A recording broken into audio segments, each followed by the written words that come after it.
Good day students. In the previous class we have seen about the need for sampling.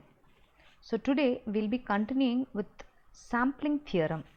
So we have seen in the previous class that any signal, real-time signal, can be sampled at a specific time interval given by t, or the sampling frequency given by fs is equal to 1 by t. However, the choice of the sampling interval t is very important in performing sampling.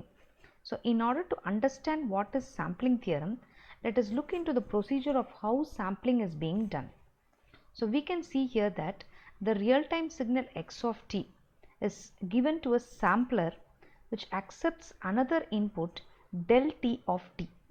This del t of t is nothing but a train of impulses, or it can be called by an impulse train.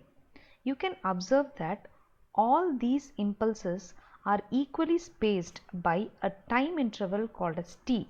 So this time t is called as sampling time interval, and the corresponding frequency fs is equal to 1 by t is called the sampling frequencies.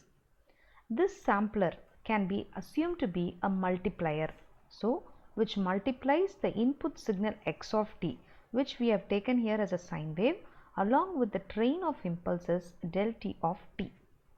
The corresponding output that we obtain is given by x cap of t. It is very important here that when we study sampling theorem, we need to represent a particular signal both in time domain as well as the frequency domain, or in the spectrum representation is also needed, because only from the spectral representation we will be seeing about the effects of sampling later.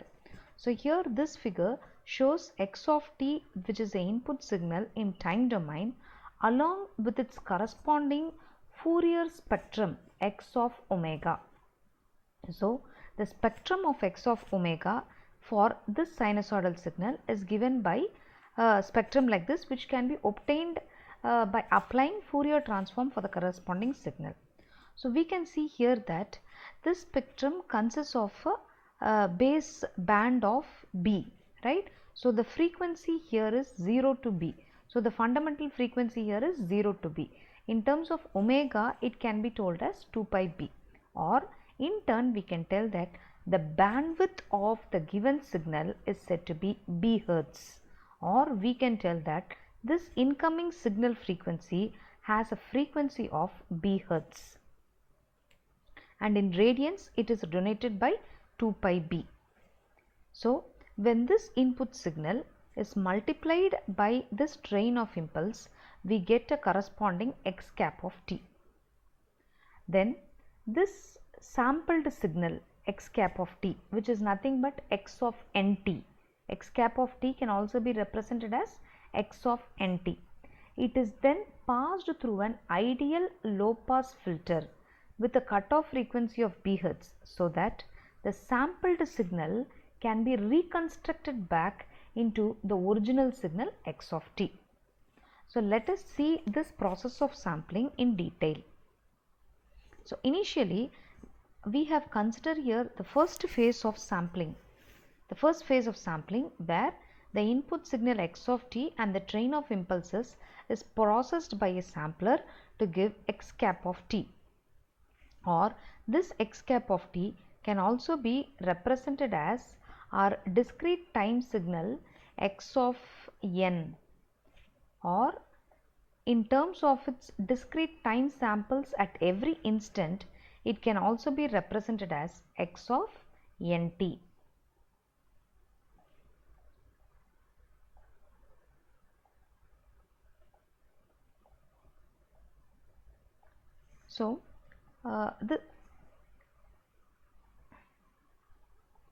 So this input sine signal x of t gets multiplied with this discrete time signal to obtain x cap of t. A careful observation of multiplication of these will give a resultant signal x cap of t, where the actual signal x of t is sampled by samples which are placed at an interval given by this sampling interval t. when we try to plot the corresponding Fourier spectrum of the sampled signal, we get a Fourier spectrum like this. We all know very well that Fourier spectrum is a repetitive spectrum. So for x of t, this is the corresponding Fourier spectrum, and for x cap of t, this will be the corresponding Fourier spectrum. We will prove this in the proof for sampling theorem, how we obtain a frequency spectrum which is repetitive in nature. So as for now, we can just assume that the sampled signal x cap of t in time domain can be represented in frequency domain by its spectrum x cap of omega, which consists of repetitive spectrums. However, our aim is to obtain only, after this sampling step, finally the signal after reprocessing has to be reconstructed back into its original signal. So during reconstruction, we are not bothered about these high frequency components.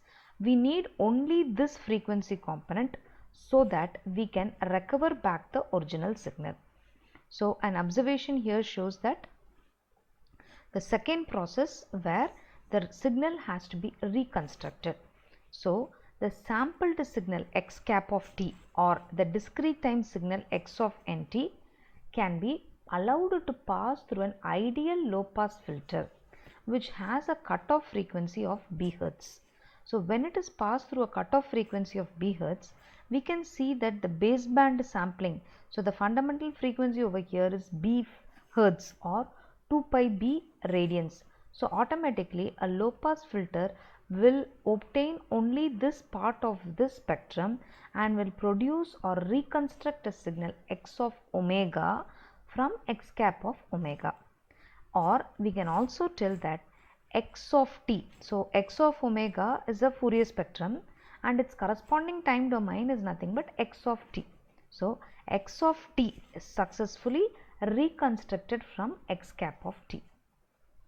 So understanding the process of sampling theorem, we will now be able to define what is called as sampling theorem. A signal whose spectrum is band limited to b hertz.